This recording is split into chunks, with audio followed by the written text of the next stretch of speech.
This is Galaxy News Hour live. 3 वर्ष अघि गाउँमा विद्युत विस्तार गर्ने एउटा आयोजना बन्छ। बजेटको जोहो पनि हुन्छ। आयोजना सम्पन्न भएको प्रतिवेदन तयार हुन्छ अनि त्यही प्रतिवेदनका आधारमा ठेकेदार कम्पनीले 2 करोड भुक्तानी पनि पाउँछ। तर गाउँमा बिजुली बल्दैन। गाउँलेहरू बाटो भरि छरिएका बिजुलीका खम्बा र असरल्ल तार हेर्दै टुकी बाल्छन्। यो कुनै चलचित्रको दृश्य भने होइन, यो त मकवानपुरको एउटा गाउँको दृश्य हो। ठेकेदार र सरकार मिलेर सोझा जनतालाई कसरी ठग्छन् भन्ने गतिलो उदाहरण हो यो। गाउँमा झलमल्ल बिजुली बल्ने आशमा वर्षौंदेखि उत्साह साथ फर्किरहेका चेपाङ र तामाङ समुदायको अनुहारबाट अहिले उज्यालो हराएको छ। कागजमा योजना सम्पन्न भएको देखाएर भुक्तानी लिई गायब हुने र ती भगौडालाई आड भरोसा दिने सरकार दुवैप्रति उनीहरू प्रश्न पनि गर्न सक्दैनन्। राक्सीराङवासीले गाउँभरि छरिएका तारको कथा भन्दै गर्दा ट्रान्सपरेन्सी इन्टरनेसनलले नेपाल भ्रष्ट मुलुक भएको प्रतिवेदन सार्वजनिक गरिरहेको थियो। नीति र आयोजना बनाउन योजनाकारहरू सिपालु छन्। जब आयोजनाको कार्यान्वयन र सुपरिवेक्षणको कुरा आउँछ, हाम्रा सरकारी संयन्त्रहरू व्यक्तिगत नाफा नोक्सानीको लेखाजोखामा तल्लीन हुन्छन्। सेवा सुविधामा पहुँच नभएका सीमान्तकृत समुदायलाई विकासको नाममा ठग्ने प्रवृत्ति दशकौँदेखि उस्तै छ। आज न्युज आवरमा हामीले राक्सीराङ गाउँमा अलपत्र पारिएको त्यस्तै योजनाबारे विशेष रिपोर्ट देखाउनेछौँ। साथमा जनसङ्ख्याको नयाँ तथ्याङ्कको चिरफार र 10 दिनमा ब्याङ्किङ प्रणालीबाट 30 अर्ब रुपियाँ घटेको विषय पनि हामीसँग हुनेछन्।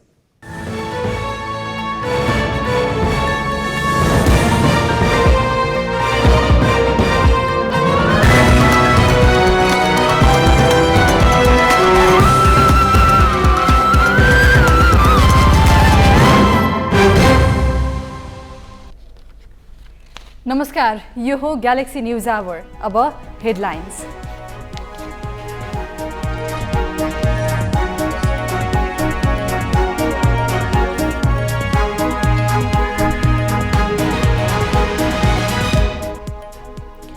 दस वर्षमा जनसङ्ख्या वृद्धिमा उल्लेख्य गिरावट। परिवारको आकार पनि खुम्चियो। 13 जिल्लाको जनसङ्ख्या घट्दा तराईमा बढी चाप।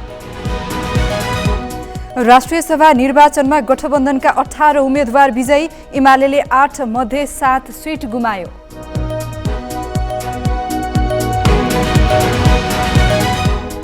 निर्वाचन आयोगको परामर्श सरकारद्वारा अस्वीकार। कानुन संशोधनपछि मात्र मिति घोषणा गर्ने अडान। माधव नेपाल भन्छन् 3 तहका चुनाव एकसाथ। बैंकहरूबाट 10 दिनमा 30 अर्ब निक्षेप घट्यो। कर्जाको ब्याज दर बढ्यो। 4 दिनमा नेप्से परिसूचकमा 150 अङ्कको गिरावट। र आहारा र गोल्ड कपमा मच्छिन्द्र क्लबको उपाधि यात्रा समाप्त। विभागीय टोली एपीएफसँग 3-1 गोलले पराजय।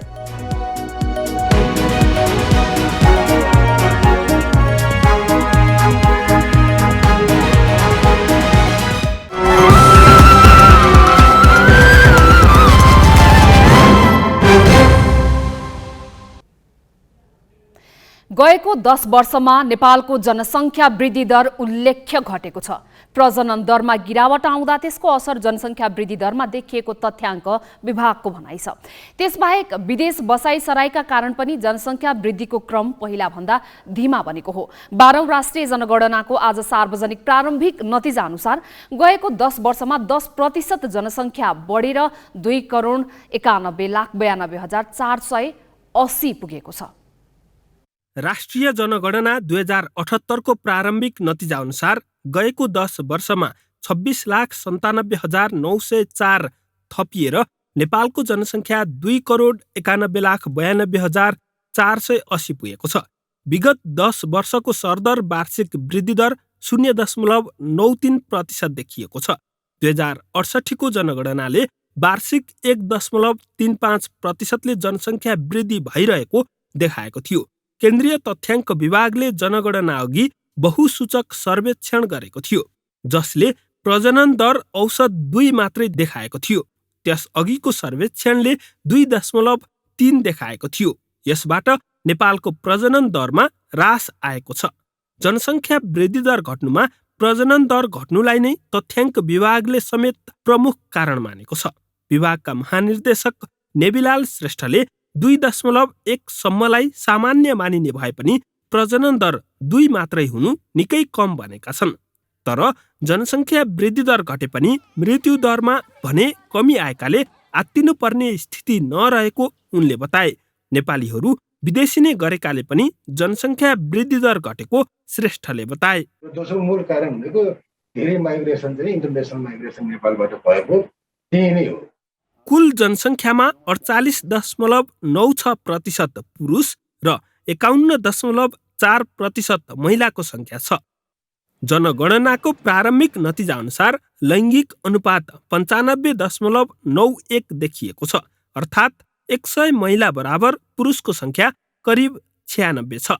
प्रक्षेपण गर्दाखेरिको मेन अवधारणा भनेको आजभन्दा 10 वर्ष अगाडि चाहिँ नि नेपालको बर्थ रेट कति होला, मोर्टालिटी रेट कति होला र माइग्रेसन कुन प्याटर्नमा जान्छ त्यसको आधारमा चाहिँ प्रक्षेपण गर्ने हो। र यो प्रक्षेपणसँग एकदम नजिकको अङ्क चाहिँ पुगेको चाहिँ नि हामीलाई चाहिँ विश्वास छ। देशभर 67,61,059 घर परिवार रहेको गणनाले देखाएको छ। नेपालमै रहेको परिवारबाट छुट्टिएर विदेशमा हुनेको 21,69,000 छ। कुल जनसङ्ख्यामा तराईको हिस्सा उल्लेख्य बढेको छ, जहाँ 53.66% को बसोबास पाइएको छ। प्रदेशगत हिसाबले सबैभन्दा बढी मधेसमा छ, त्यहाँ 61,26,000 जनसङ्ख्या छ, जुन कुल जनसङ्ख्याको झन्डै 21% हुन्छ। सबैभन्दा कम जनसङ्ख्या भएको कर्णालीको हिस्सा 5.81 छ। कर्णालीमा 16,94,000 जनसङ्ख्याको बसोबास पाइएको छ। स्थानीय तहमा सबैभन्दा बढी जनसङ्ख्या काठमाडौँ महानगरको छ, जहाँ 8,65,906 जनाको बसोबास छ भने सबैभन्दा कम जनसङ्ख्या मनाङको नार्पाभूमि गाउँपालिकामा छ, जहाँ 442 जना बस्छन्। विभागका अनुसार यो प्रारम्भिक तथ्याङ्क भएकाले अन्तिम नतिजासम्ममा 2-3% को जनसङ्ख्यामा फरक पर्नेछ। जनगणनामा भारतबाट अतिक्रमित भूमि, कालापानी, लिम्पियाधुरा र लिपुलेक र विदेशमा रहेका नेपालीको सङ्ख्या समेत समेटिएको छ।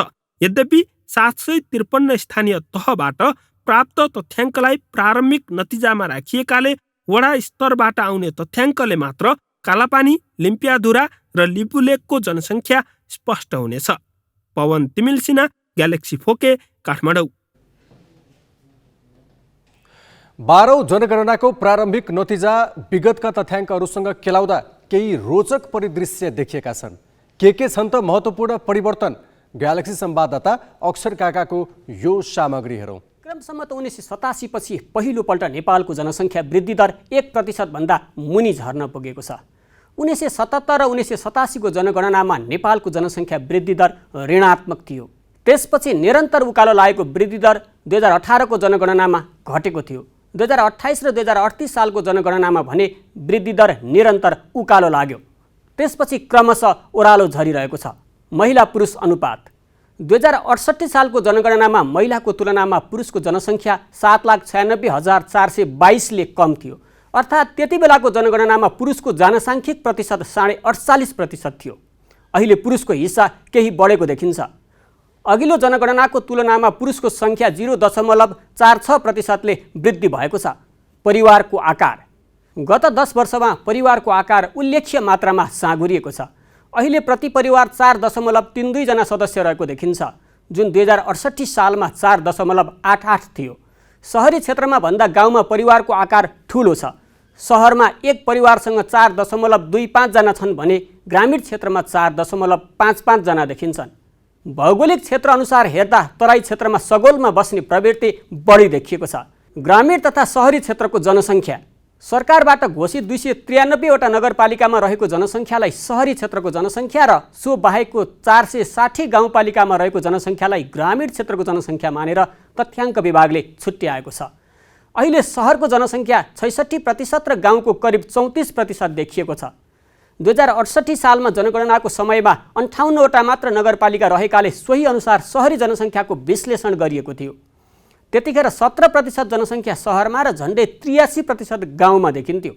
जनसङ्ख्या ऋणात्मक भएका 5 जिल्ला जिल्लागत रूपमा जनसङ्ख्या वृद्धि दरको विश्लेषण गर्दा अधिकांश हिमाली र पहाडी जिल्लाहरूको वार्षिक जनसङ्ख्या वृद्धि दर ऋणात्मक देखिन्छ भने तराईका सबै जिल्लाको जनसङ्ख्या वृद्धि दर धनात्मक छ।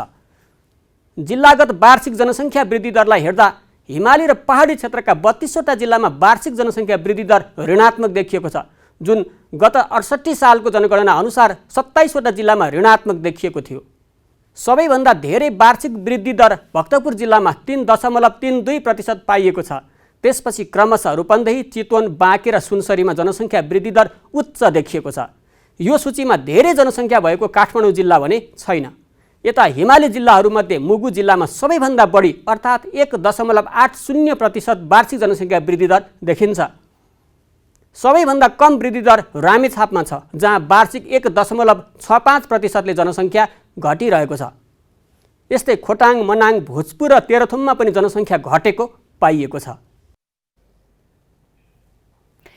राष्ट्रिय तथ्याङ्क विभागले सार्वजनिक गरेको जनगणनाको प्रारम्भिक नतिजा धेरैले अनुमान गरे भन्दा फरक आयो। जनसङ्ख्याको आकार मात्रै होइन, संरचनामा पनि केही उल्लेख्य परिवर्तन देखिएका छन्।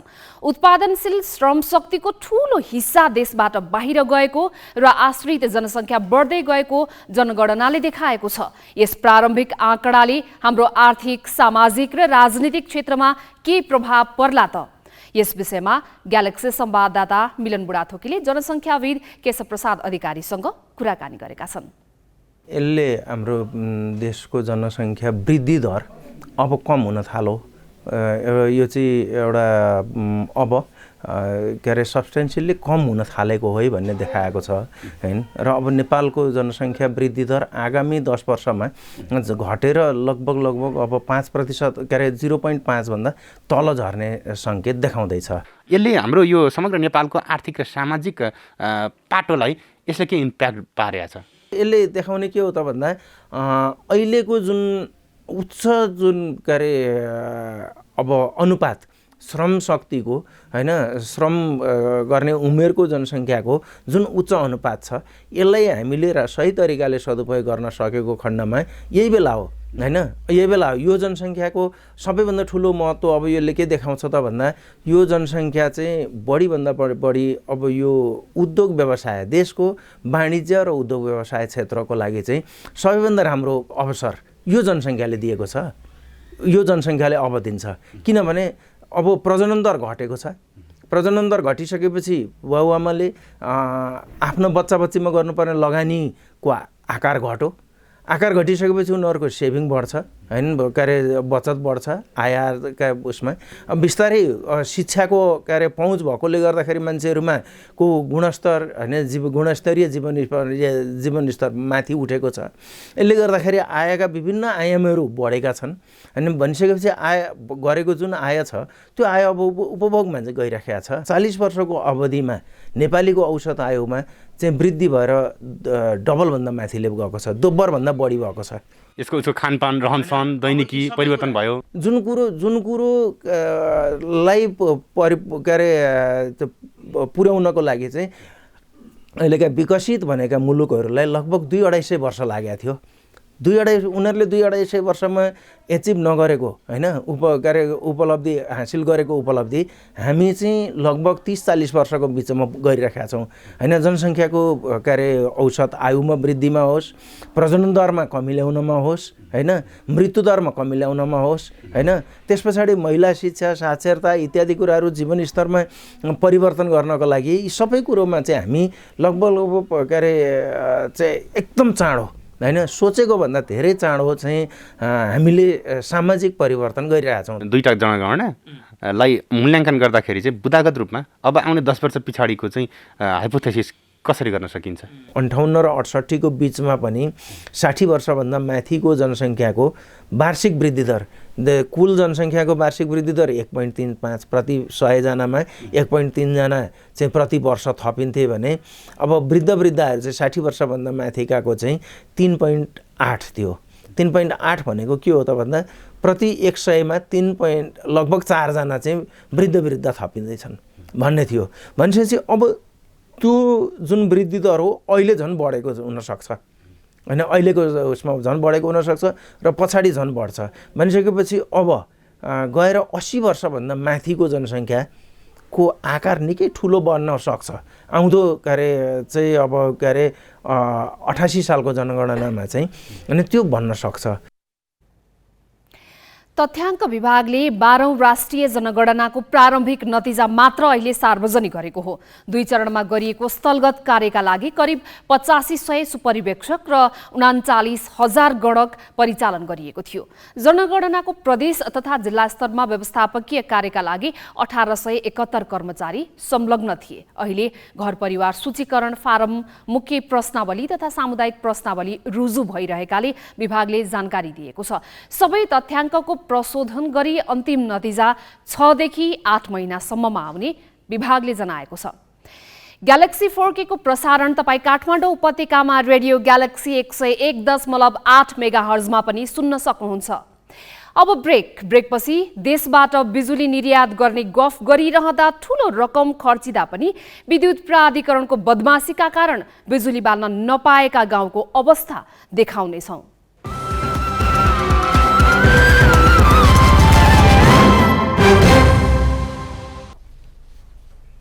अब केही न्यूज संक्षेपमा। सरकारले तत्काल स्थानीय निर्वाचनको मिति तत्काल घोषणा नगर्ने भएको छ। मन्त्री परिषदका निर्णय सार्वजनिक गर्ने क्रममा सरकारका प्रवक्ता एवं सञ्चार मन्त्री ज्ञानेन्द्र बहादुर कार्कीले निर्वाचन सम्बन्धी कानुन संशोधनपछि उपयुक्त समयमा तीनै तहको चुनाव घोषणा गर्ने बताएका हुन्। संविधान र कानुनमा केही अन्तर्द्वन्द देखिएकाले कानुन संशोधन नभई निर्वाचन गर्न नसकिने तर्क पनि उनले गरेका छन्। यसबारे सत्ता गठबन्धनमा छलफल भइरहेको र कानुन संशोधन गरी संविधानको व्यवस्था बमोजिम तीनै तहका निर्वाचन गर्ने कार्कीको भनाइ छ। निर्वाचन आयोगले भने स्थानीय तहको निर्वाचन गराउन कुनै कानुनी अडचन नरहेकाले वैशाखभित्रको मिति तत्काल तोक्न दबाब दिँदै आइरहेको छ। नेकपा एकीकृत समाजवादीका अध्यक्ष माधव कुमार नेपालले तीनै तहको निर्वाचन एकसाथ गर्न छलफल भइरहेको बताएका छन्। काठमाडौँमा आफ्नै पार्टीको एक कार्यक्रमलाई सम्बोधन गर्दै अध्यक्ष नेपालले तीन तहका चुनाव विभिन्न चरणमा गर्दा खर्चिलो हुने भएकाले आर्थिक मितव्ययिताका लागि एकसाथ चुनाव गर्नु उचित हुने बताएका हुन्। एक चरणको खर्च कम्तीमा 5 अर्ब खर्च लाग्ने र विगतमा 5 चरणमा भएका चुनावले 25 अर्ब लागेको हिसाब पनि उनले प्रस्तुत गरेका थिए। संविधानलाई सर्वोपरि राखेर चुनाव हुने उनको भनाइ थियो। आफ्नो पार्टीका गतिविधिले राष्ट्रिय राजनीतिमा तरङ्ग पैदा गरेको र राष्ट्रिय सभा चुनावको नतिजाले पनि त्यसलाई पुष्टि गर्ने अध्यक्ष नेपालको टिप्पणी थियो। खानी तथा भूगर्भ विभागका महानिर्देशक रामप्रसाद घिमिरे सहित 27 जना विरुद्ध 1.25 अर्ब रुपैयाँको बिगो सहित विशेष अदालतमा भ्रष्टाचार मुद्दा दायर भएको छ। अख्तियार दुरुपयोग अनुसन्धान आयोगले आज खानी विभागका बहालवाला महानिर्देशक रामप्रसाद घिमिरे, उपमहानिर्देशक जयराम घिमिरे सहित 9 कर्मचारी, 9 वटा उद्योग र तिनका सञ्चालक विरुद्ध भ्रष्टाचार मुद्दा दायर गरेको हो। सिमेन्ट उद्योगले अनुमति पाए भन्दा बढी चुनडुङ्गा उत्खनन गरेको प्रमाणित भइसक्दा पनि कारबाही नगरेको र राजस्व छलेको मुख्य अभियोग छ। अनुमति पत्रमा तोकिए भन्दा बढी चुनडुङ्गा निकालेर राजस्व छलेको आरोप लाग्नेमा Sarvottam cement, Siddhartha minerals, Maruti cement, Annapurna quarries, Udaypur minerals, united cement, Sonapur minerals, Kanchan भन क्वाइरेज र डोलोमाइट चुनडुङ्गा उद्योग छन्। समायोजन भएर प्रदेश र स्थानीय तहमा गएका कर्मचारीले आफूहरू संघीय तहमै बस्न पाउनुपर्ने माग गर्दै दायर गरेको रिट सर्वोच्च अदालतले खारेज गरेको छ। न्यायाधीशहरू आनन्द मोहन भट्टराई, सपना प्रधान मल्ल र नहकुल सुवेदीको इजलासले समायोजनमा गएका कर्मचारीलाई संघीय तहमै फर्काउने आदेश जारी गर्न अस्वीकार गरेको हो। सर्वोच्चले उनीहरूलाई फराकिलो वृत्ति विकासका अवसरको सुनिश्चितता सहित समायोजन भएका क्षेत्रमै पठाउन सरकारका नाममा आदेश जारी गरेको छ। समायोजनका क्रममा संघीय तह रोजेका तर सरकारी निर्णयले प्रदेश र स्थानीय तहमा पुगेका अधिकृतहरूले सङ्घ अन्तर्गतका दरबन्दी लुकाएर आफूहरूलाई समायोजन गरेको दावी गरेका थिए। त्यसरी लुकाइएका दरबन्दी पूर्ति गर्न संघीय सरकारले लोकसेवा आयोग मार्फत विज्ञापन खुलाएको भन्दै उनीहरूले त्यस्तो विज्ञापन रोक्न पनि माग गरेका थिए। उनीहरूको निवेदनमा अन्तरिम आदेश दिँदै सर्वोच्चले लोकसेवालाई लिइसकेको परीक्षाको परीक्षाफल प्रकाशन गर्न समेत रोक लगाएको थियो। आजको फैसलाले अन्तरिम आदेश पनि खारेज गरिदिएको छ। अब लोकसेवाले विज्ञापन मार्फत नयाँ पद पूर्ति गर्न पाउनेछ। यस्तै परीक्षाफल स्थगित भएका कारण प्रभावित भएका परीक्षार्थीको माग अनुसारै सर्वोच्चले तत्काल परीक्षाफल प्रकाशन गर्न परमादेश दिएको छ। अख्तियारले नेपाली राष्ट्रिय फुटबल टिमका पूर्व कप्तान हरि खड्का विरुद्ध नक्कली शैक्षिक प्रमाणपत्र पेश गरेको अभियोगमा विशेष अदालतमा मुद्दा दायर गरेको छ। 2055 सालमा खुल्ला प्रतिस्पर्धाबाट प्रहरी सहायक निरीक्षक भएका खड्का 2059मा नायब निरीक्षकमा बढुवा भएका थिए। उनले प्रहरीमा नियुक्ति लिँदा पेश गरेको माध्यमिक शिक्षा परिषद वाराणसी उत्तर प्रदेशबाट जारी भएको भनिएको प्रवीणता प्रमाणपत्र तहको कागजात नै नक्कली भएको अख्तियारको दाबी छ। खड्काले केही वर्ष अघि नै राजीनामा दिइसकेका छन्। कोरोनाको सक्रिय संक्रमितको संख्या 90,000 नागेको छ। पछिल्लो 24 घण्टामा 13,549 पीसीआर परीक्षण गर्दा 5,571 जनामा संक्रमण पुष्टि भएको छ। 6,810 एन्टिजेन परीक्षण गर्दा 2,883 जनामा संक्रमण देखिएको स्वास्थ्य मन्त्रालयले जनाएको छ। थपिएका संक्रमित मध्ये 2,900 जना काठमाडौँ उपत्यकाका हुन्। कोभिडबाट थप 5 जनाको मृत्यु भएको छ। संक्रमित मध्ये 251 जनाको आइसियु र 48 जनाको भेन्टिलेटरमा उपचार भइरहेको छ। विश्व स्वास्थ्य संगठनले ओमिक्रोन भाइरसले कोभिड महामारी अन्त्य गराउँछ भन्ने समाचारमा कुनै सत्यता नभएको बताएको छ। केही दिन अघि नेपाली मिडियामा आएको एक समाचारमा उल्लेख भएको तथ्य सत्य नभएको पनि बताएको छ। विश्व स्वास्थ्य संगठनको नेपाल स्थित कार्यालयका स्वास्थ्य आपतकालीन कार्यक्रमका टोली नेता डाक्टर आलिसन गोकोतानोले ओमिक्रोनको भाइरसको संक्रमणले अहिले कडा खालको असर नगरेको पाइए पनि यो छिटो फैलने र धेरैलाई संक्रमित गराउने बताए। बागमती प्रदेशको राजधानी हेटौडाबाट खासै धेरै टाढा छैन मकवानपुरको राक्सिराङ गाउँपालिका। चेपाङ र तामाङ समुदायको बसोबास रहेको यस भेगका बासिन्दा राज्यबाट पाउनुपर्ने न्यूनतम सेवा सुविधाबाट त वञ्चित छन् नै, बल्ल तल्ल बिजुलीको उज्यालोमा बस्न पाउने सपना के देखेका थिए त्यसमा पनि तुसारापात लागेको छ। उनीहरू अहिले नेपाल विद्युत प्राधिकरणबाट पनि नराम्रोसँग ठगिएको महसुस गरिरहेका छन्। यो प्रसङ्ग विनय कुमारबाट। नेपाल विद्युत प्राधिकरणले देशमा उत्पादित बिजुली विदेश निर्यात गर्ने भन्दैछ। स्वदेशी उपभोक्तालाई पनि सके जति खपत गर्न आग्रह गरिरहेको छ।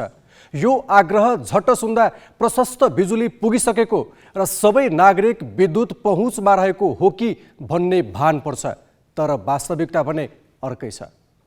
राक्सिराङ गाउँपालिकाका विभिन्न वडाहरूमा विद्युत विस्तार गर्नका लागि आर्थिक वर्ष 2075-76मा पालिकाको 1 करोड र प्राधिकरणको 1 करोड गरी 2 करोडको विद्युत विस्तार आयोजना सुरु गरिएको थियो। त्यो काम अहिले पनि सम्पन्न भएको छैन। जुन स्थानमा प्राधिकरणले विद्युत विस्तार गरेको भनेको छ यो त्यही स्थान हो। यस दृश्यले नै बताउँछ काम कति भएको छ।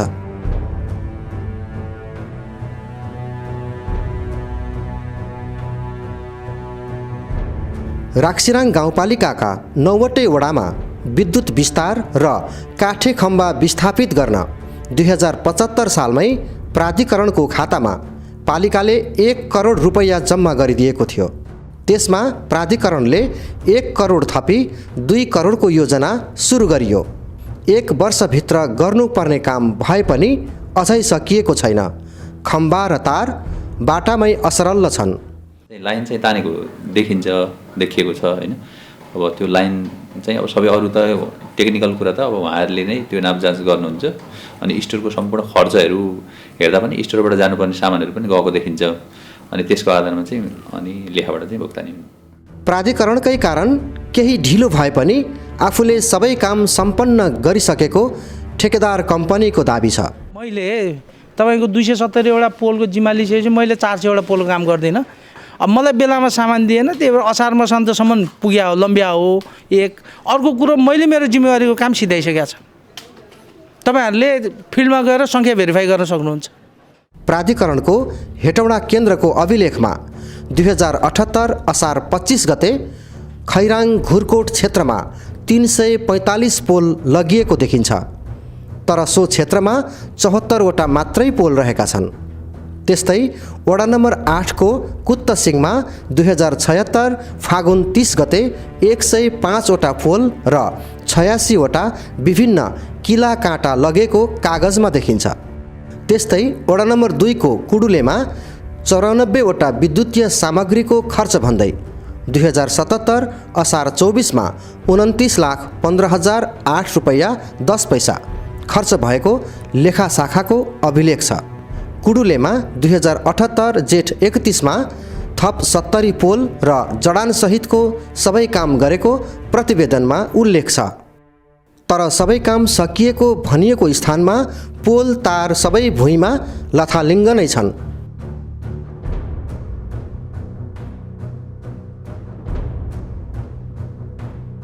यी सबै दृष्टान्तले प्राधिकरणका कर्मचारी र ठेकेदारको मिलेमतमा सम्पन्न नभएको कामलाई गलत प्रतिवेदन दिएर भुक्तानी भएको देखाउँछ।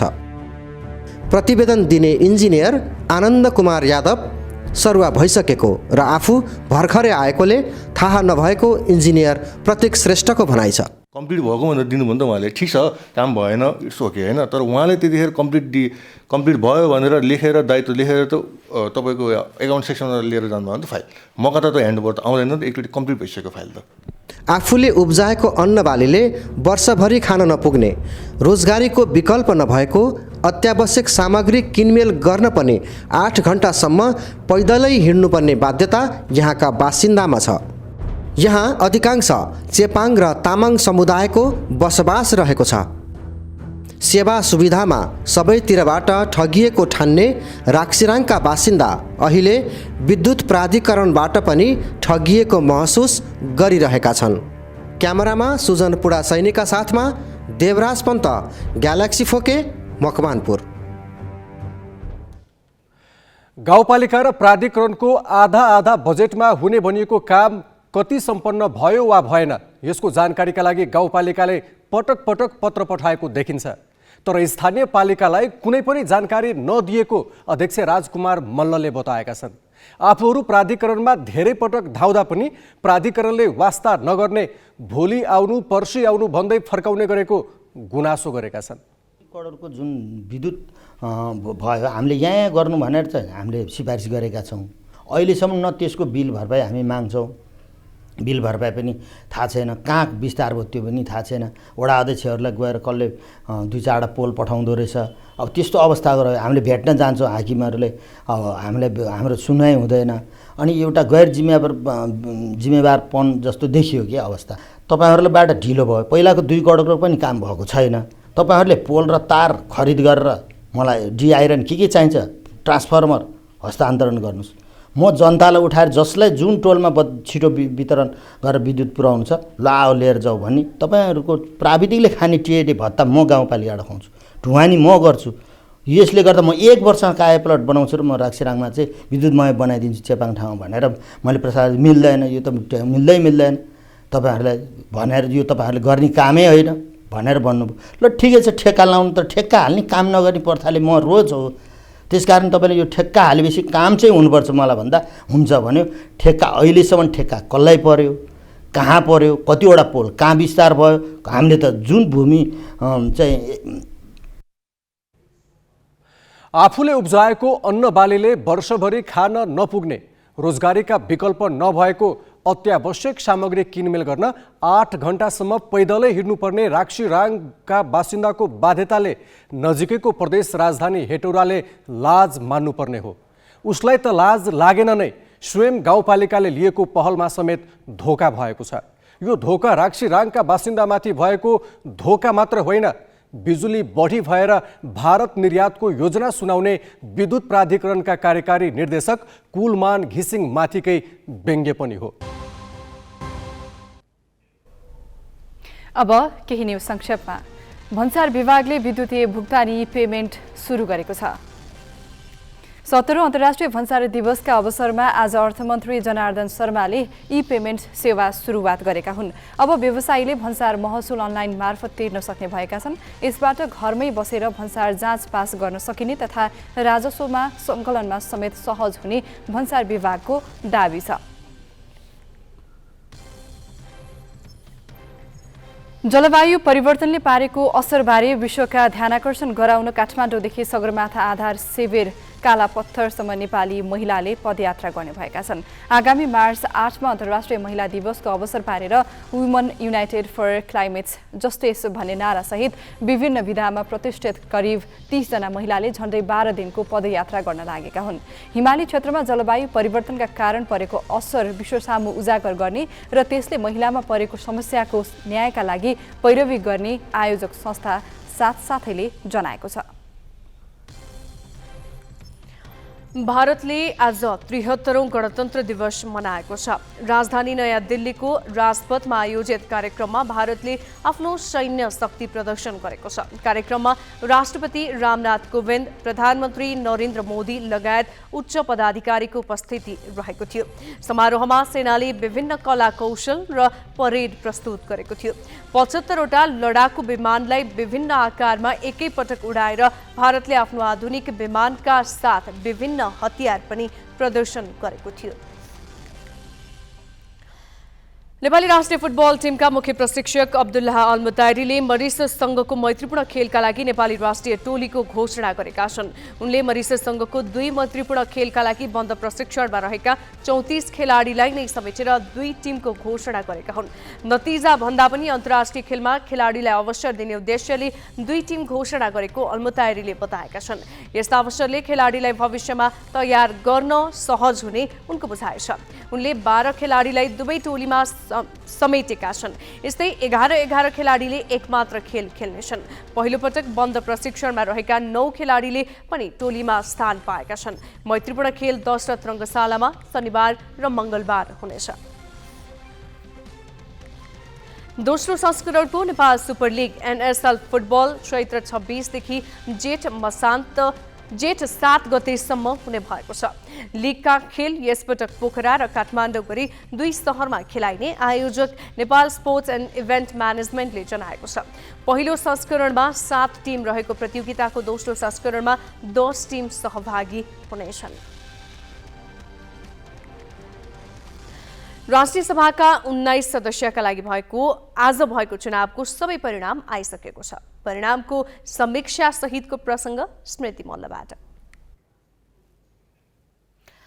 19 सिटका लागि भएको राष्ट्रिय सभा निर्वाचनमा सत्ता गठबन्धनले 18 सिट जितेको छ। प्रमुख प्रतिपक्षी नेकपा एमाले 1 सिट मात्रै जितेको छ।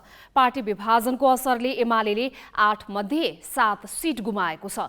राष्ट्रिय सभामा पहिलो दलको हैसियतमा भने एमाले नै रहनेछ। राष्ट्रिय सभामा फागुन 20 मा रिक्त हुने 19 सदस्यका लागि बुधबार 7 प्रदेशमा मतदान भएको थियो। 7 प्रदेशमा 7 महिला, 3 दलित, 2 अपाङ्ग तथा अल्पसंख्यक र 7 अन्य क्लस्टर गरी 19 सदस्यका लागि 43 जना प्रतिस्पर्धामा थिए। एमाले प्रदेश 1 मा 1 सिट जिते पनि अन्य 6 प्रदेशमा पराजय भोग्यो। एमालेबाट प्रदेश 1 मा अल्पसंख्यकतर्फ सोनाम ग्याल्जेन शेर्पा मात्रै विजयी भए। प्रदेश 1 मै एमालेका गुरु बराल र कङ्ग्रेसका गोपाल बस्नेतले बराबर मत ल्याएपछि गोलापर्थाबाट बस्नेत विजयी भए। कङ्ग्रेसका तर्फबाट गोपाल बस्नेत, कृष्ण प्रसाद पौडेल, कमला पन्त, युवराज शर्मा, दुर्गा कुमारी गुरुङ र नारायण दत्त मिश्र विजयी भए। यस्तै नेकपा माओवादी केन्द्रबाट उर्मिला अर्याल, भुवन सुनार, सुरेश आलेमगर, नरबहादुर विष्ट र जगत पार्की विजयी हुँदा नेकपा एकीकृत समाजवादीबाट जयन्ती राई, गोमा देवी तिमिल सिन्हा, राजेन्द्र लक्ष्मी गैरे, उदय बहादुर बोहरा र गरिमा शाह विजयी भए। यस्तै राष्ट्रिय जनमोर्चाका तुल प्रसाद विक विजयी हुँदा जसपाका खालिद सिद्दिकी विजयी भए। राष्ट्रिय सभामा अहिले एमालेको 24 सिट छ, तर 7 सिट गुमाउँदा पनि ऊ पहिलो दलमै कायम रहने पक्का भएको छ। राष्ट्रिय सभामा एमालेको अहिले 24 सिट छ, तर 7 सिट गुमाउँदा पनि ऊ पहिलोमै कायम रहने पक्का भएको छ। एमालेपछि राष्ट्रिय सभामा माओवादीको 14, कङ्ग्रेसको 7, एकीकृत समाजवादीका 7, जनता समाजवादीका 2, लोकतान्त्रिक समाजवादी पार्टीको 1 सिट छ। बाँकी 3 जना राष्ट्रपतिले मनोनित गर्ने व्यवस्था छ। एमाले गुमाएको 7 सदस्यमा नेपाली कङ्ग्रेसले 3, माओवादी, एकीकृत समाजवादी र राष्ट्रिय जनमोर्चाले समान 1-1 र जसपाले 1 सदस्य जितेका छन्। 2075 असार 4 गते भएको गोलापर्था बोमोजिम उनीहरूको 4 वर्षीय पदावधि कायम भएको थियो। 2051 सालदेखि संसदीय राजनीतिमा प्रवेश गरेको जनमोर्चा पहिलो पटक राष्ट्रिय सभामा पुगेको छ। कार्यकाल सकिनुभन्दा 35 दिन अगाडि राष्ट्रिय सभा निर्वाचन सम्पन्न गरिसक्नुपर्ने संवैधानिक व्यवस्था अनुसार बुधबार निर्वाचन भएको हो। नवनिर्वाचित सदस्यको कार्यकाल फागुन 21 गतेबाट सुरु भएर 6 वर्षसम्म कायम रहनेछ। प्रदेश ब्युरोहरूको सहयोगमा राजनैतिक ब्युरो ग्यालेक्सी फोके, काठमाडौँ। सिके राउत नेतृत्वको जनमत पार्टीले किसानलाई मल उपलब्ध गराउनुपर्ने माग लिएर सुरु गरेको प्रदर्शन हिंसात्मक र उदण्ड बन्न थालेको छ। यस पार्टीका कार्यकर्ताले आज सांसददेखि चिकित्सकसम्मलाई कुटपिट त गरेका छन् नै, धेरै सार्वजनिक संरचनामा तोडफोड पनि गरेका छन्। राष्ट्रिय सभाको चुनावका लागि मध्य प्रदेशको राजधानी जनकपुरमा मतदाताहरू आउने भएपछि जनमत पार्टीले सोही अवसरको फाइदा उठाउँदै सरकारी गाडी र जनप्रतिनिधिलाई तारो बनाएको थियो। बिहानैदेखि बाँसका भाटा लिएर प्रदर्शनमा उत्रिएका कार्यकर्ताले जनप्रतिनिधिमाथि कुटपिट्ने गरे। सर्लाहीको हरिवन नगरपालिकाका मेयर उपमेयर चढेको सरकारी गाडीमा तोडफोड गरेका छन्।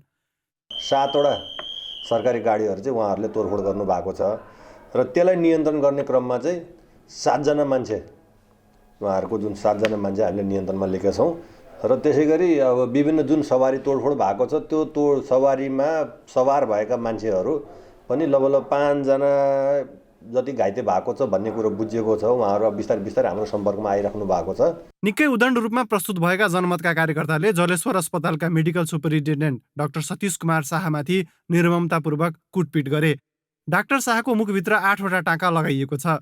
बर्दिवास जाँदै गरेका डाक्टर शाहको गाडी जनकपुरको पिडाडी चोकमा रोकेर तोडफोड पनि गरिदिएका छन्। कोभिड नियन्त्रण र रोकथाममा पहिलो पंक्तिमा चिकित्सक नै खटिएका बेला गरिएको कुटपिट अमानवीय र आपराधिक भएको चिकित्सक सङ्घको टिप्पणी छ। बिरामीको, जनताको, राजनीतिकर्मीको सबैको उपचारमा हामी खटिरहेको मान्छेलाई झन् यस्तो गर्दैदाखेरि हामी धेरै हतोत्साहित भएको छौँ। त्यस्तो कामहरू कहिले पनि नहोस् र यस्तो कामहरू गर्नु भएको छ भने आत्मालोचना पनि गर्नुपर्छ र आगामी दिनमा यस्तो घटनाहरू कुनै नदोहोरियोस् भन्ने हाम्रो जोरदार माग पनि छ। जनमतका कार्यकर्ताले प्रदेश सांसद अशोक यादवमाथि कुटपिट गर्नुका साथै उनी चढेको गाडीमा पनि तोडफोड गरेका छन्। राष्ट्रिय सभाको चुनाव भइरहेको थियो अनि त्यसमा कुनै राजनीतिक दलले त्यस्तो रिएक्सन लिँदैन, त्यस्तो एक्सनमा आउँदैन।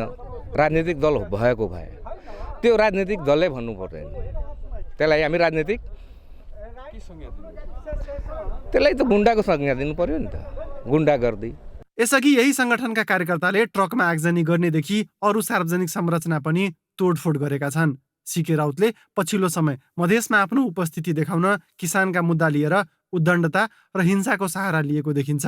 यो प्रवृत्ति समयमै नियन्त्रण नभए अरू ठूलो मुठभेड निम्तिन सक्नेछ। धनुषाबाट क्यामेरामा सुमित मिश्र र घनश्याम मिश्रका साथ जितेन्द्र झा, काठमाडौँ। अब पालो सही कि गलतको।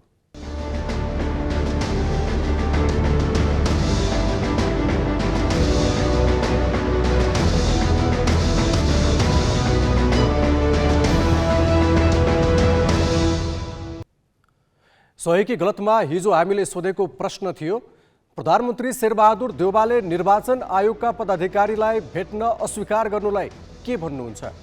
ग्यालेक्सी एपमा सहीको पक्षमा 8% र गलतको पक्षमा 92% मत प्राप्त भएको छ। मत व्यक्त गर्नुहुने सम्पूर्ण दर्शकलाई धन्यवाद। अब आजको प्रश्न, राजनीतिक मुद्दा लिएर दलहरू तोडफोड र भौतिक आक्रमणमा उत्रिनुलाई के भन्नुहुन्छ? तपाईले आफ्नो मत ग्यालेक्सी 4K टिभी एपमा गएर राख्न सक्नुहुन्छ। यसको अन्तिम परिणाम भोलिको न्युज आवरमा प्रसारण गरिनेछ।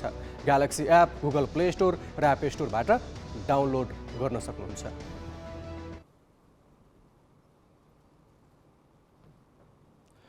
कोरोना महामारीका कारण शिक्षाको गतिमा पनि ठूलै अवरोध खडा भएको छ। धेरै विद्यार्थीका लागि विद्यालयको ढोका बन्द छ। घरभित्रै थुनिएर बस्नुपर्दा एक त बालबालिकाको स्वाभाविक विकासमा असर परिरहेको छ, अर्को सिकाइ पनि प्रभावित भइरहेको छ। महामारीले बालबालिकामा पर्न सक्ने प्रभाव र घरमै बस्दा पनि विकासको गति रोकिन नदिन अपनाउनु पर्ने उपाय के हुन सक्छन् त? अनुसन्धानदाता पुष्पराज पन्तको सुझाव यस्तो छ। उकालो लागिरहेको कोरोना भाइरसको यो तेस्रो लहरको सङ्क्रमण सँगसँगै भिडभाड हुने स्थानहरू लगायत प्रारम्भिक बाल विकासदेखि सबै शिक्षण संस्थाहरू अहिले बन्द छन्। यस्तो अवस्थामा उनीहरूको विकासको गतिलाई निरन्तर राखिराख्न के गर्न सकिन्छ भन्ने आजको टटकारो प्रश्नको रूपमा रहेको छ। त्यसको लागि हामीले मुख्यतया 3वटा कुरामा ध्यान दिनुपर्छ जस्तो लाग्छ। नम्बर 1, उनीहरूले घरभित्र अथवा घर वरपर जुन प्रयोग गर्ने वातावरण छ त्यसमा भएका जोखिम र जोखिमलाई हटाएर त्यसलाई चाहिँ उनीहरूको लागि सुरक्षित बनाइदिनु पर्ने हुन्छ, नम्बर 1। नम्बर 2, उनीहरूलाई उमेरअनुसार खेल्न, सिक्न अथवा क्रियाकलापहरू गर्नुको लागि आवश्यक पर्ने सामग्रीहरू व्यवस्था गरिदिनुपर्छ र उनीहरूले चाहेको समयमा अथवा उनीहरूलाई चाहिने गरी पोषण र उनीहरूको लागि विभिन्न खेलका लागि अथवा लिजर एक्टिभिटिजहरू जुन चाहिँ खेलकुद र मनोरञ्जनका लागि पनि क्रियाकलापहरू हामीले व्यवस्था गरिदिनु पर्ने हुन्छ। सामान्यतया हामीले देखेको भोगेको कुरा के हो भने बालबालिकालाई निषेधात्मक आदेशहरू दिने, जस्तै यो नगर, यो नचलाऊ, यहाँ नजाऊ अथवा नखाऊ अथवा यो नचलाऊ, यस्ता कुराहरू चाहिँ हामीले अक्सर गरिरहेका हुन्छौँ र त्यसबाट हाम्रो अपेक्षा के हुन्छ भने यदि हामीले बालबालिकालाई यस निर्देशन गऱ्यौँ भने उनीहरूले चाहिँ त्यो काम नगरेर उनीहरू सुरक्षित रहन्छन् भन्ने एउटा हाम्रो बुझाइ छ, जुन सबैभन्दा ठुलो एउटा भ्रम हो र यसले नै धेरै जसो बालबालिकाहरू अथवा अभिभावकहरूलाई पछि पश्चाताप गर्ने स्थितिसम्म पनि पुगेको हुन्छ। उदाहरणको लागि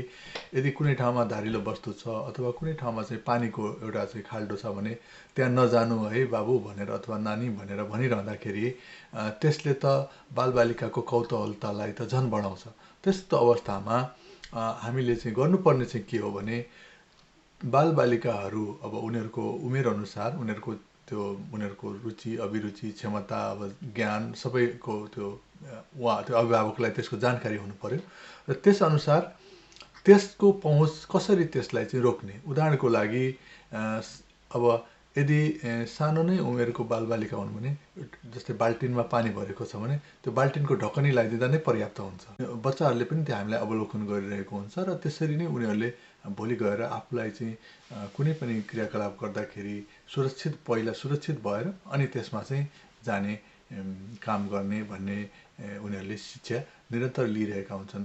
अब यसको लागि क्लासमै पढेर अनि त्यसपछि के कस्ता चाहिँ हामीले सुरक्षाको उपाय अपनाउनु पर्छ भनेर विद्यालयमा शिक्षकले मात्रै सिकाएर नै यसरी यो हुने कुरा होइन, यो चाहिँ हामीले परिवारबाटै पनि सिकाउन सक्छौँ। गएको 10 दिनमा बैंकिङ प्रणालीबाट 30 अर्ब रुपैयाँ निक्षेप घटेको छ। यही बीचमा बैंकहरूले कर्जाको ब्याज दर बढाएका छन्। केही बैंकको आधार दर झण्डै 10% पुगेको छ। यसको असर शेयर बजारमा देखिएको छ। आइतबारदेखि घट्दो क्रममा रहेको बजारले बुधबार पनि निरन्तरता पाएको छ। पुसमा केही सहज देखिएको तरलता माग लागेपछि फेरि दबावमा परेको छ। मागको पहिलो 10 दिनमा वाणिज्य बैंकहरूको निक्षेप 30 अर्ब रुपियाँले घटेको छ। पुस मसान्तमा 43 खर्ब 24 अर्ब निक्षेप रहेकोमा घटेर अहिले 42 खर्ब 94 अर्बमा झरेको छ। निक्षेप यसरी घट्नुमा कर भुक्तानी र आयल निगमले भारतबाट ल्याएको पेट्रोलियम पदार्थको भुक्तानी प्रमुख कारण रहेको बैंकहरूको भनाइ छ। यस्तै बैंकको ऋण लगानी 4 अर्बले बढेर 41 खर्ब 47 अर्ब पुगेको छ। राष्ट्र बैंकका अनुसार बैंक तथा वित्तीय संस्थाको कुल निक्षेप भने 48 खर्ब 52 अर्ब छ। कुल कर्जा लगानी 46 खर्ब 67 अर्ब छ। बैंकिङ प्रणालीमा निक्षेप घट्दै गएपछि बैंकहरूको सिडी रेसियो 90.57% र अन्तर्बैङ्क ब्याज दर 5% पुगेको छ। यही बेला बैंकहरूले नयाँ आधार दर सार्वजनिक गरेका छन्, जसले कर्जाको ब्याज दर पनि बढेको देखाएको छ। 4वटा वाणिज्य बैंकको आधार दर 9% भन्दा माथि पुगेको छ। त्यसैले आइतबारदेखि नै शेयर बजार प्रभावित भएको छ। बजारका रिमर्सहरूका कुरा छँदैछ। कतिपय ब्याङ्कका डिपोजिटहरू यताउता भएको र वास्तवमा भन्नुपर्दा विगतमा देखिएको अघिल्लो महिनादेखि देखिएको लिक्विडिटीको समस्या जुन छ, तरलताको समस्या, त्यो पनि पूर्ण रूपमा समाधान भइसकेको अवस्था होइन। र अर्को प्रमुख कारण चाहिँ के थियो भने सरकारले घोषणा गर्ने अपेक्षा गरेको स्थानीय निकायको चुनाव वैशाखमा नहुने जस्तो रिमर्स बजारमा आएको छ। त्यसकारणले पनि चुनावी माहौल अलिकति पर धकल्यो कि भनेर इन्भेस्टरहरूले चाहिँ प्रफिट बुकिङ, लामो वृद्धिको प्रफिट बुकिङको कारणले पनि बजार अलिकति करेक्सन आएको। बुधबार नेप्से परिसूचक 38.45 अङ्कले घटेको छ। तत्कालका लागि शेयर लगानी गर्न अनुकूल नभएपछि लगानीकर्ताले बिक्री बढाएका छन्, जसको कारण नेप्से घटेर 2776.65 बिन्दुमा पुगेको छ। कारोबार रकम पनि 4 अर्ब 31 करोडमा सीमित भएको छ। यो रकम सोमबारको तुलनामा झण्डै आधा हो। लगानीकर्ताको सम्पत्ति अर्थात् पुँजीकरण 55 अर्बले घटेर 39 खर्ब 23 अर्ब कायम भएको छ। तरलतामा दबाव पर्नु र कर्जाको ब्याज दर बढ्नु एकैपटक हुँदा आइतबार यता नेप्से झण्डै 155 अङ्कले घटेको छ। आर्थिक ब्युरो, ग्यालेक्सी फोके, काठमाडौँ। आहारारा गोल्ड कपको डिफेन्डिङ च्याम्पियन सङ्कटालाई 4-1 गोलले पराजित गर्दै मछिन्द्र फुटबल क्लबले सोमबार यस सिजनमा आफ्नो 10 खेलको अपराजित यात्रा कायमै राखेको थियो। मुख्य 7 खेलाडी बिना मैदान उत्रिएको मछिन्द्रले सङ्कटा विरुद्ध उत्कृष्ट प्रदर्शन गर्दै आफ्नो बेन्च समेत बलियो रहेको सन्देश दियो। तर आज विभागीय टोली एपीएफले मछिन्द्रको अपराजित यात्रामा ब्रेक लगाइदिएको छ। पोखरा रङ्गशालामा भएको खेलमा एपीएफसँग 3-1 गोलले पराजित हुँदै मछिन्द्र प्रतियोगिताबाट नै बाहिरिएको छ। यता लिगमा सामान्य प्रदर्शन गरिरहेको एपीएफले भने आहारारा गोल्ड कपमा उत्कृष्ट प्रदर्शन गरेको छ। यस सिजन शहीद स्मारक ए डिभिजन लिगका 9 खेलमा अपराजित रहेको मछिन्द्र फुटबल क्लबले पोखरामा जारी आहारारा गोल्ड कपमा पनि आफ्नो त्यो यात्रालाई कायमै राखेको थियो। सोमबार डिफेन्डिङ च्याम्पियन सङ्कटालाई 4-1 गोलले पराजित गर्दै यस सिजनमा 10 खेलको अपराजित यात्रा कायमै राखेको थियो।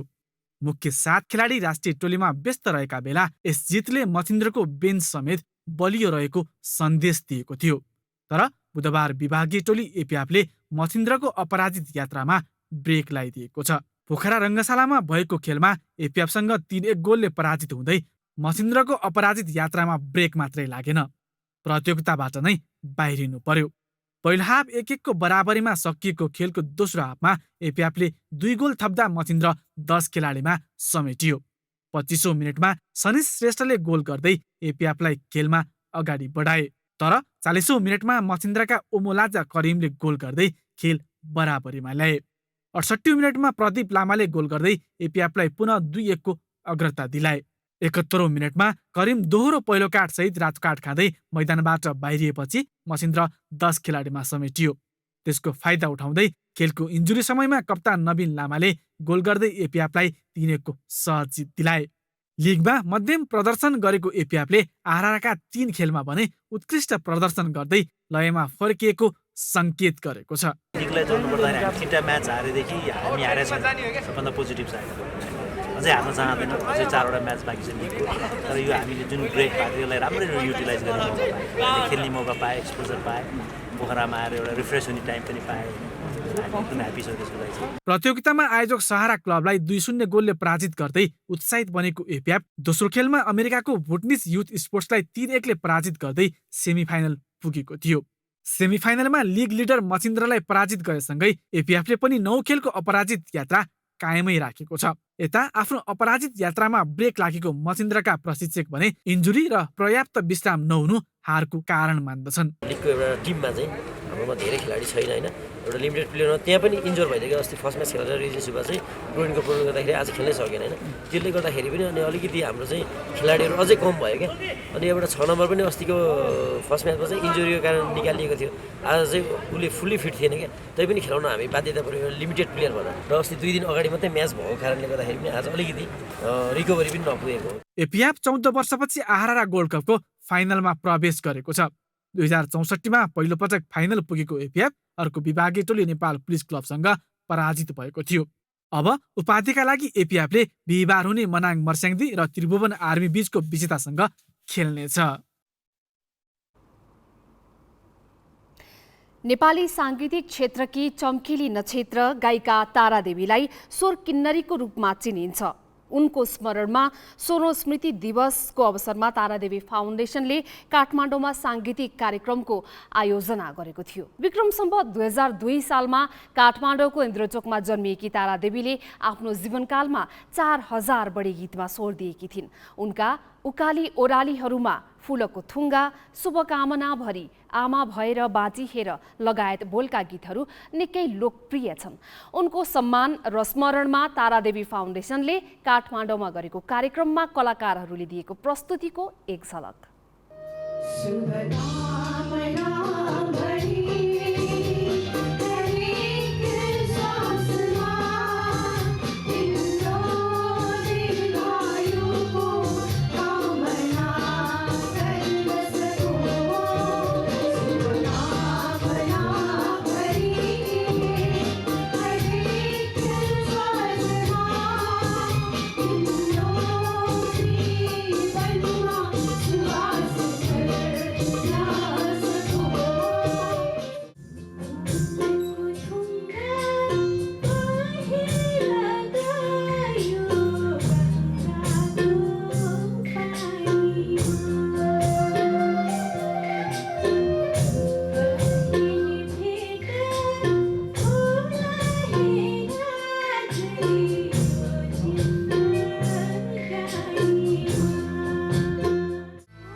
हामी ग्यालेक्सी न्युज आवरको अन्तिममा छौँ। जाँदा जाँदै हेडलाइन्स।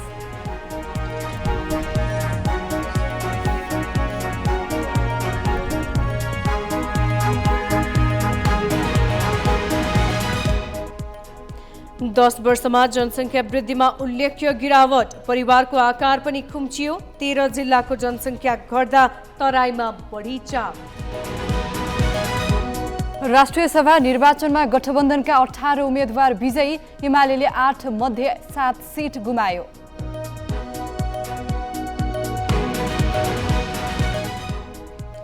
निर्वाचन आयोगको परामर्श सरकारद्वारा अस्वीकार, कानुन संशोधनपछि मात्र मिति घोषणा गर्ने अडान, माधव नेपाल भन्छन् तीनै तहका चुनाव एकैसाथ। बैङ्कहरूबाट 10 दिनमा 30 अर्ब निक्षेप घट्यो, कर्जाको ब्याज दर बढ्यो। 4 दिनमा नेप्से परिसूचकमा 150 अङ्कको गिरावट। र आहारा गोल्ड कपमा मछिन्द्र क्लबको उपाधि यात्रा समाप्त, विभागीय टोली एपीएफसँग 3-1 गोलले पराजित।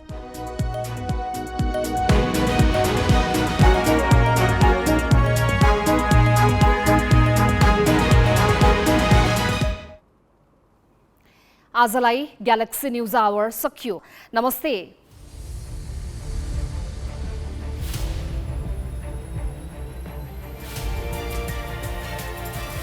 This is Galaxy News Hour Live.